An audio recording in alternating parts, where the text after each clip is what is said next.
Critical path method. Critical path method is used to find the longest duration time of an activity in the project.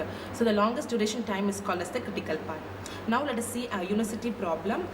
Here we have a project consists of activity from A to J with the immediate procedures along with the duration of the time. We have to find or draw the project network, and we have to find the critical path and the corresponding project completion time along with the free float and the total float for the non-critical activities. Now let us draw the project network. We have to see the activities which does not have any immediate procedures. So this is a starting activity. So start with that activities. So 1, they both start the simultaneous time. So A, B, 2 as well as 3. C as an immediate procedure A and B. So C come after B, A as well as B. So we don't have any interlink. So we have to construct a dummy activities. The C1. Then we have to draw C.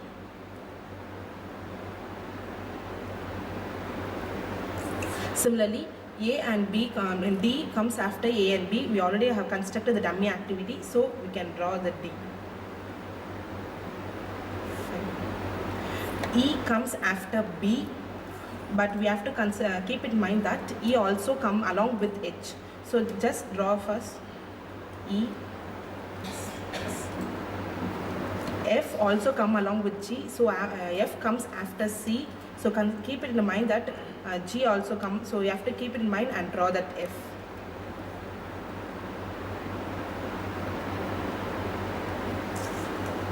G and F comes along with H. So we have to construct G such a way that F and G joins. So G. H comes after F and G. So we already consider F and G. So H. But H comes along with E. So we have to consider E. H. I comes after F and G, so I. J also comes after E and H.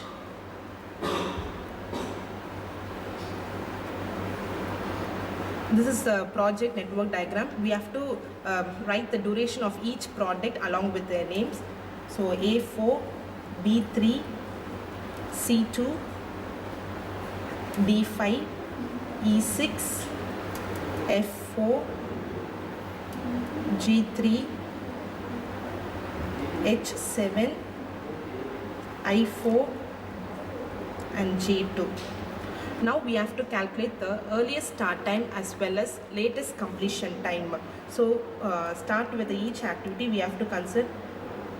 This is called as the earliest start time. This is the latest completion time. So for each activity we have to calculate the earliest start time as well as earliest completion time.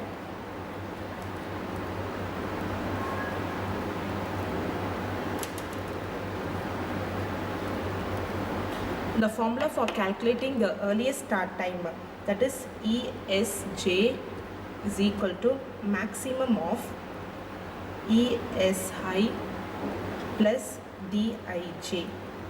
Similarly, latest completion time is equal to minimum of latest completion time minus DIJ.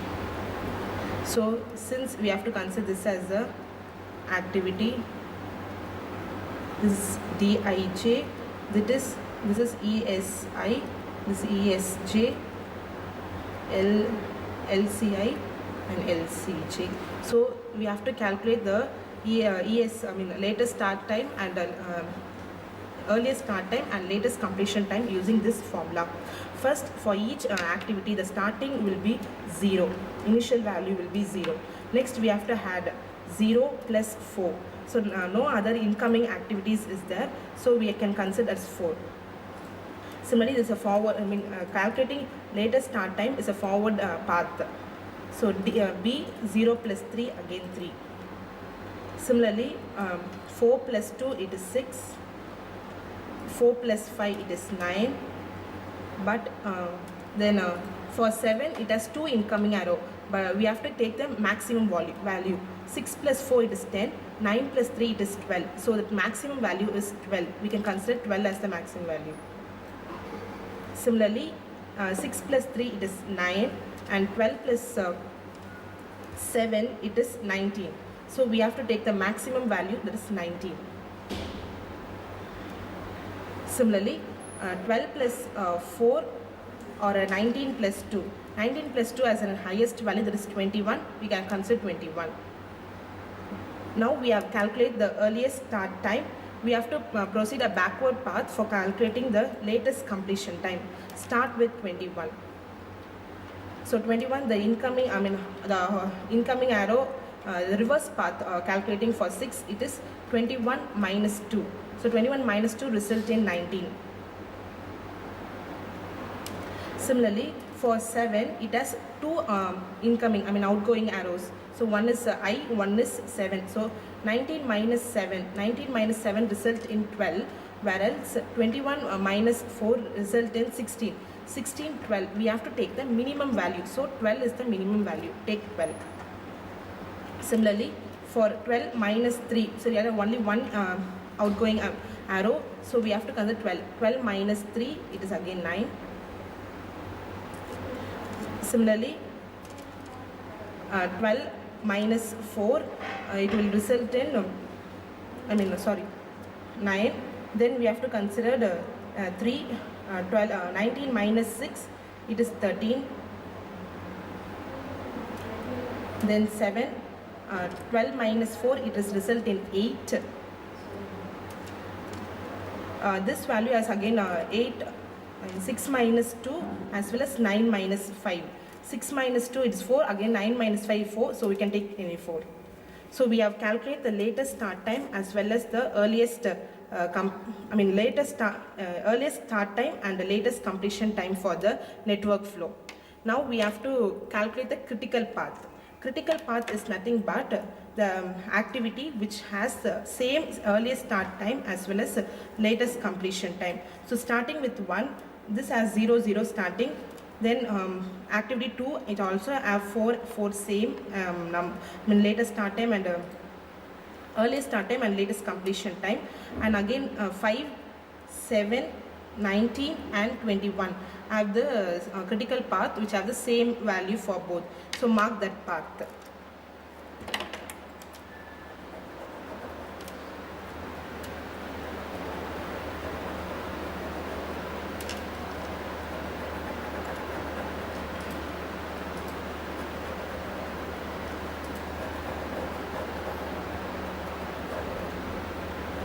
In this network diagram, we have two critical paths. One, this path. The second one is the black one. The second path is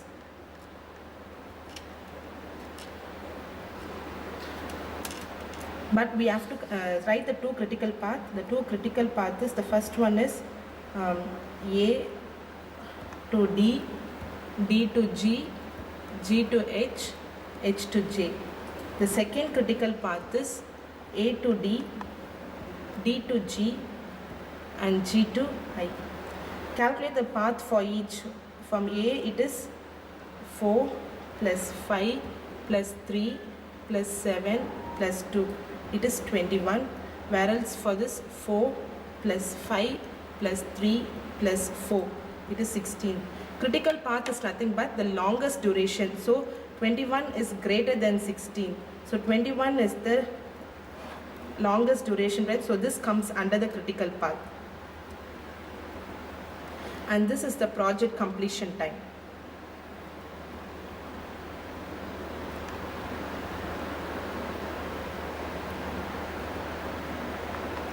We have calculated the critical project network, critical path as well as the project completion time.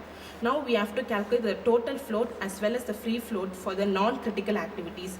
We already know that the critical activities are A, D, G, H as well as J.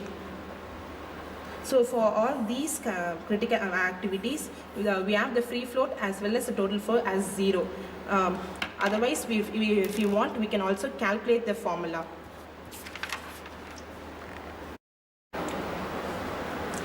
Now we have to calculate the free float and the total float for the non-critical activity. We already seen that critical activities are A, D, G, H and J. The formula for calculating free float and the total float is, for free float it is J is equal to EST, means earliest start time minus earliest start time of I minus Dij. Whereas for total float Ij, it is latest completion time of J minus earliest start time I minus Dij. Similarly, we have to consider this activity. It is ESI, LCI, ESJ, LCJ. For free float, this minus this Dij. For a total float, this minus this total float. This is for free float. Now let us calculate for the activities with non-critical activities B, C, D, E, I. So from the network diagram, for calculating B it is from 1 to 3B. It has an activity of 3, 0, 0, 13 and 3. So the free float it is 3 minus 0 minus 3. It will result in 0.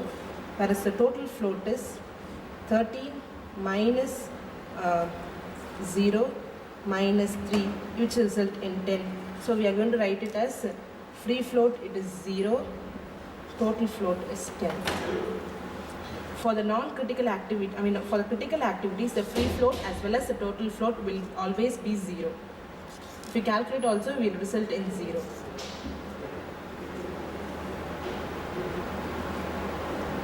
The next one is C. This from the C, this is the activity. So 2 to 4, C does 2, 4, 8 and 6. Free float it is 6 minus 4 minus 2, it is 0. For total float it is 8 minus 4 minus 2, it is 2. So free float it is 0, but total float it is 2.